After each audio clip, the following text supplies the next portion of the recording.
Class 7 के geography के chapter number 5 के MCQ में आपका स्वागत है। देखिए, हमने इसका डिटेल चैप्टर पहले पढ़ लिया है। अब हम जो है इसको MCQ के माध्यम से इसके इम्पॉर्टेंट क्वेश्चंस को सॉल्व करेंगे और आई होप कि यदि आपने इसका पूरा डिटेल वीडियो देखा है तो मेरे आंसर बताने के पहले आप आंसर बता देंगे। तो पहला क्वेश्चन है, the process by which water continually changes it's form and circulate between ocean, atmosphere and land is known as। वह प्रोसेस जिससे पानी जो है लगातार चेंज होता रहता है, जल, और कभी ओशन में, कभी एटमॉस्फेयर में, फिर कभी लैंड में आता है, इस प्रोसेस को क्या कहा जाता है? क्या कहा जाता है? इसको कहा जाता है वाटर साइकिल। तो आंसर क्या है इसका? Water cycle. सेकंड क्वेश्चन है कि अर्थ के सरफेस का कितना part, how much of earth surface is covered by water, कितना पार्ट अर्थ का पानी से घिरा हुआ है? तो हम जानते हैं इसको, बताइए इसका आंसर। इसका आंसर है 3/4। अर्थ का 3/4 पार्ट, 71% जो पार्ट है लगभग, वो जो है वाटर से घिरा हुआ है। आपकी बुक में 3/4 लिखा है, 6th में हमने पढ़ा था 71% जो है अर्थ का जो पार्ट है वो पानी से भरा हुआ है और 29% जो है वो लैंड से है।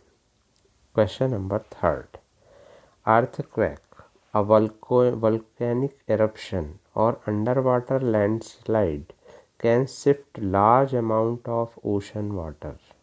अर्थक्वेक की वजह से, वोल्केनिक एरप्शन की वजह से, या अंडर वाटर लैंडस्लाइड मतलब जो ओशन है उनके अंदर लैंडस्लाइड होने की वजह से बहुत सारा जो ओशन वाटर है वो शिफ्ट होता है एकदम से। As a result a huge tidal wave formed, और इसकी वजह से एक बहुत बड़ा ज्वारी, टाइडल का मतलब होता है बहुत बड़ा, टाइडल वेव का मतलब होता है बहुत बड़ी लहरें बनने लगती हैं। These huge tidal waves are called, और इन बड़ी बड़ी लहरों को क्या कहा जाता है? तो बताइए आप, क्या कहा जाता है बड़ी बड़ी लहरों को? ये बड़ी बड़ी लहरों को कहा जाता है सुनामी।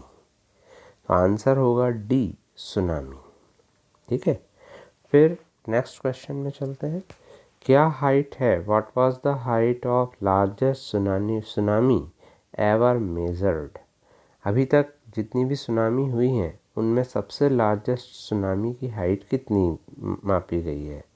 तो वो है 150 metre. So answer is b, 150 metre. Next question है, which tsunami is considered the most devastating tsunami in the last several 100 years? कौन सी सुनामी को सबसे ज़्यादा डिवास्टेटिंग मतलब सबसे ज़्यादा विनाशकारी सुनामी माना गया है? तो वो सुनामी थी 2004 की tsunami.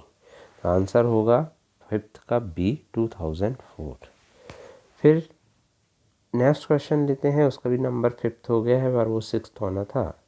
The rhythmic rise and fall of ocean water twice a day, जो समुद्र के पानी में रिदमिक फॉल होता है ट्वाइस अ डे, उसे क्या कहा जाता है? तो उसे कहा जाता है, बताइए क्या कहा जाता है? टाइड्स। ठीक, तो आंसर है सी। नेक्स्ट क्वेश्चन है 6 का number, when did the spring tides occur? Spring tide एक सिचुएशन बनती है जिसमें सन, मून और लैंड तीनों एक ही लाइन पे आ जाते हैं, तब ये बनती है। और ये किस डे पर बनती है? स्प्रिंग टाइड जनरली किस डे पर बनती है कभी?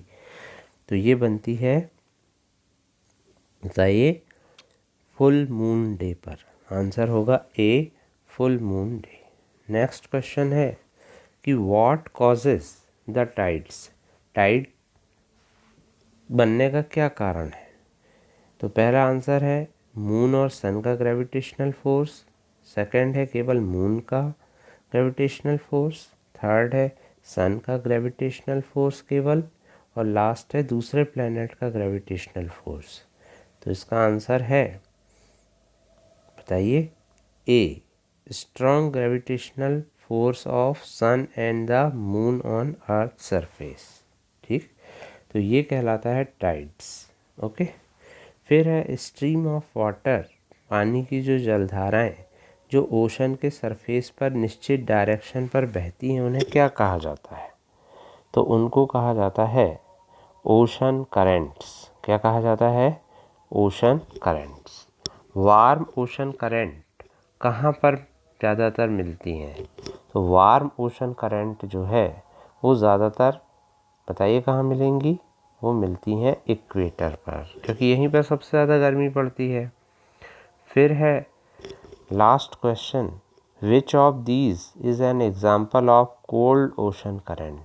इनमें से कोल्ड ओशन करंट का एग्जाम्पल कौन सा है? तो कोल्ड ओशन करंट का एग्जाम्पल है, बताइए आप, लैब्राडोर। ठीक, गल्फ स्ट्रीम जो है वो हॉट ओशन करंट का एग्जाम्पल है। तो 10 का आंसर होगा डी, लैब्राडोर। और अपन ने ये भी पढ़ा था लेसन में कि जहाँ ये गर्म और ठंडी जलधाराएं मिलती हैं वहाँ पर बहुत ज़्यादा फ़िश पाई जाती हैं, क्योंकि वहाँ बहुत ज़्यादा फॉग बनता है। ठीक है, न्यू फाउंडलैंड एक ऐसा आइलैंड है जहाँ पर बहुत ज़्यादा मछलियाँ पाई जाती हैं, क्योंकि वहाँ दो, एक गर्म जलधारा, गर्म ओशन करंट, और एक कोल्ड ओशन करंट वहाँ पर मिलती हैं। तो इस तरह से ये चैप्टर के सारे फैक्चुअल इम्पॉर्टेंट क्वेश्चन थे। आई होप कि आपने इनको प्रिपेयर कर लिया होगा और पूरा डिटेल वीडियो देख लिया होगा। तो be ready for your test. Thank you very much for attending the class.